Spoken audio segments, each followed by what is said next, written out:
سلام خدمت تمام شاگردای عزیز. آرزو دارم تمام شما عزیزا دارای صحت کامل باشین و درس امروزی را تا آخر با ما باشین و بیاموزین. سلام او نیکی هیلی ګرانو زده کوونکو ته هیله ده چې تاسو ټول روغ او جوړ اوسئ او نننی درس مو تر پایه مو سره پاتې شئ. مضمون دری از صنف چهارم، موضوع هم تمرین است. جلسه 11 از اسم استادتان راضیه غفوری است. ګرانو زده کوونکو مضمونم دری دی، ټولګی م څلورم دی، موضوع هم تمرین ده. برخه 11 ده، د ښوونکي نوم هم دی راضیه غفوری.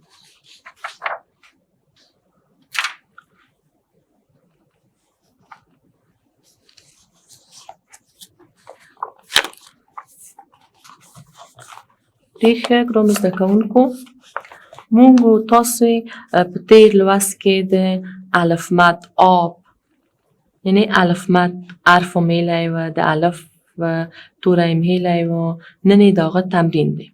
خب شاگردای عزیز، ما در درس گذشته الف مد خواندیم، الف خواندیم و با او کلماتی که ساختیم که از کدام کلمه ها در شروعش مثلا الف میه یا الف میه، تمام او کلمه ها را ما شما آموختیم و کارخانگی هم برتان دادم. امروز چی است؟ امروز تمرین امی بخش است که ما شما خواندیم.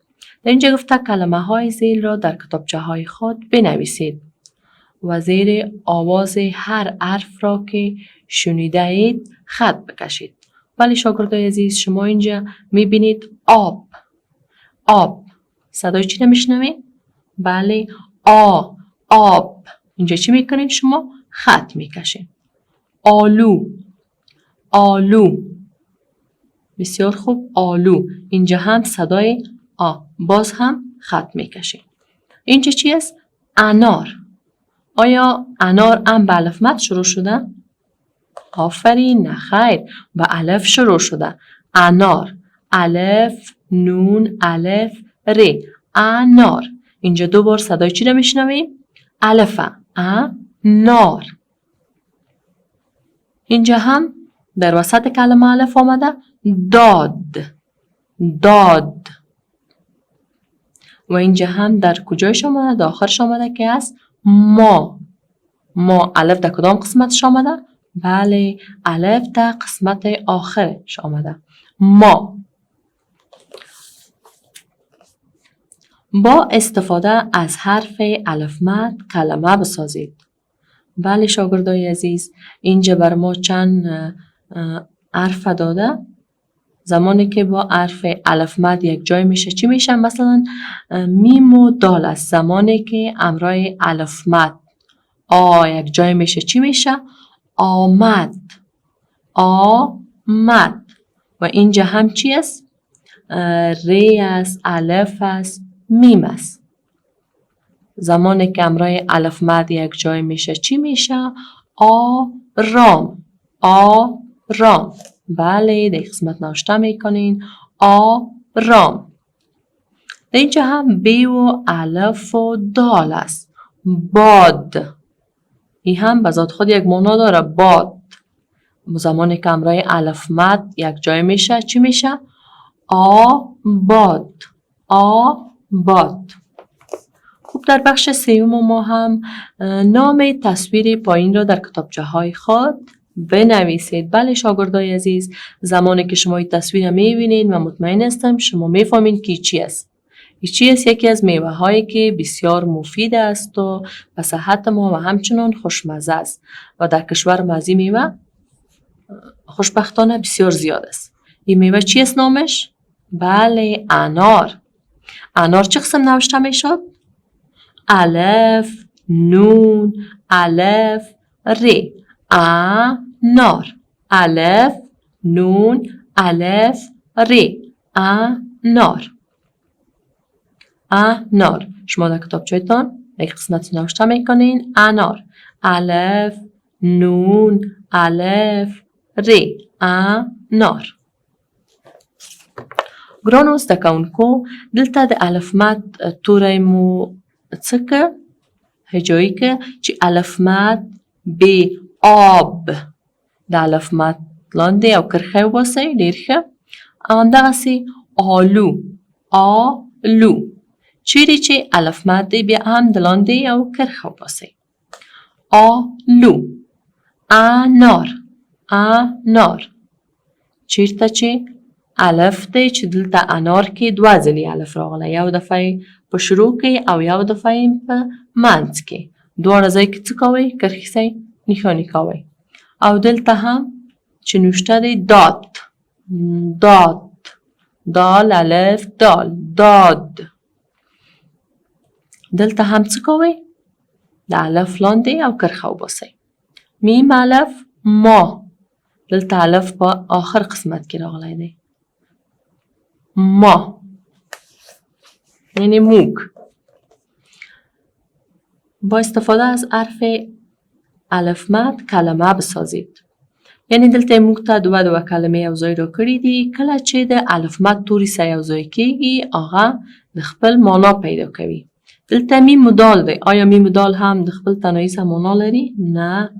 کله چې الف مد سره یوځای کېږي آمد آمد یعنی راغل. معنای څه ده؟ راغل آمد.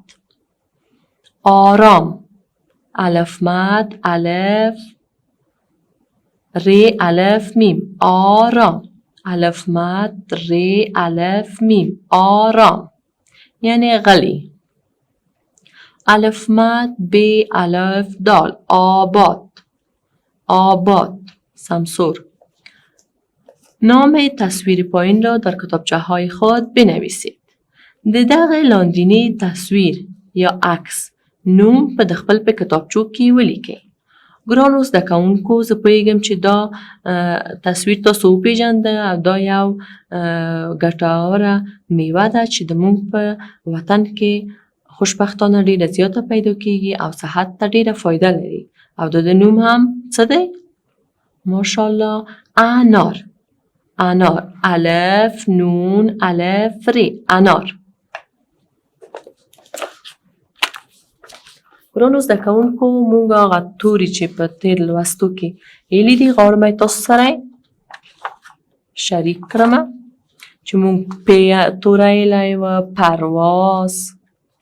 ډېر ښه پرواز یعنی الوتل.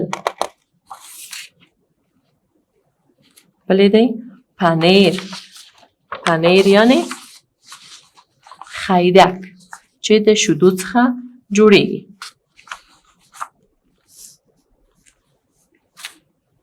پاک پاک پاکوالی.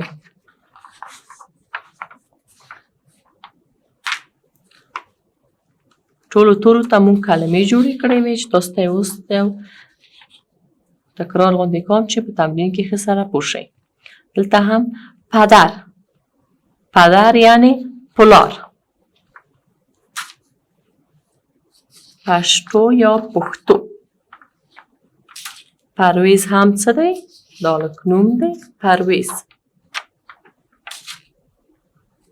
پاکم خویلی دی. پیاز پیاز چې په دري او پښتو ژبه کې ورته پیاز وایو چې پیاز هم د موږ صحت ته ډېره ګټه لري او په دیګي کې خام مثل لکه ترکاري غوندې همیشه وخت استفاده کېږي. پیاله یعنی ګیلاس موږ چې پکې اوبه چښو. پول یعنی پیسې. مطمئنه یم تاسو ټولې پېژنئ.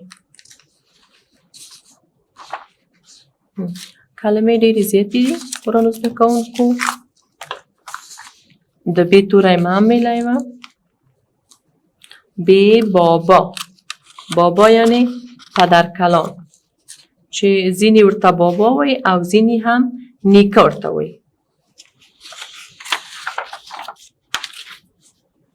د الف توری م چې هماغسې ویلی وه انار هماغسې م دلته ویلی دی الماري.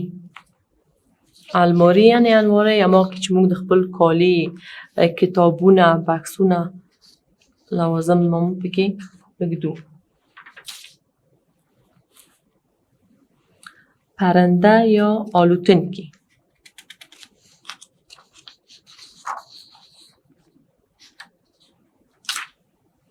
بیا هم د پیتوره دی پرده. موږ په کور کې لرو خانه.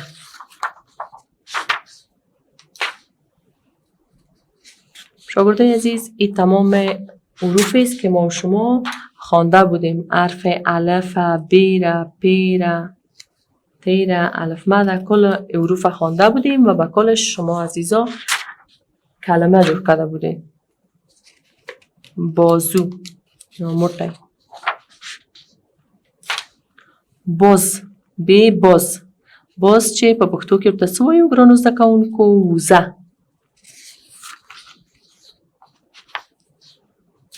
پشک یا په پښتو کې چې ورته پیشو وایو.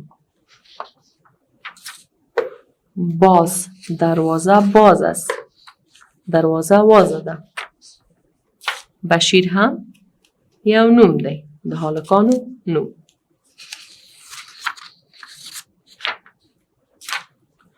برگ، برگ یعنی پانه.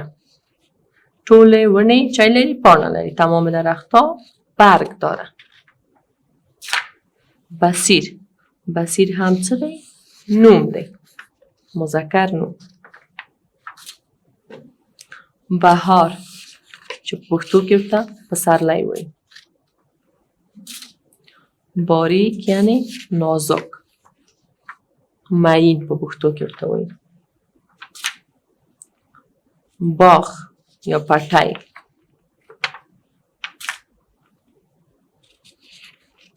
بره.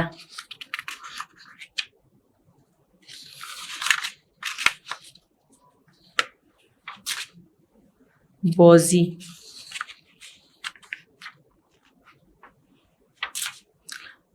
بادام چې په پښتو او په دري کې ورته بادام وایي او د خوړل ډیره زیاته ګټه لري. ګرانو زده کوونکو، تاسو همیشه وخت کوشش وکړئ چې په ورځې 8 بادام وخورئ. حافظې ته ډېر ښه دي، که تاسو کولی شئ ډېر ښه درس زده کړئ.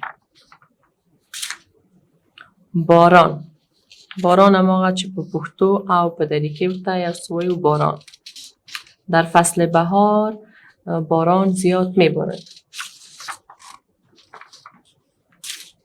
برف چې په دري کې ورته برف وایي او په پښتو کې ورته واوره وایي. خب شاگردای عزیز، امیدوار هستم از درس امروزی شما یک چیز آموخته باشین و تمرینی که ما شما خواندیم شما میتونین از این طریق درسای گذشته تانه مرور کنین، تکرار کنین و در قسمتی که مشکل داشتین که مشکلتان حل شود. شما را به خداوند یکتا و بی همتا میسپارم.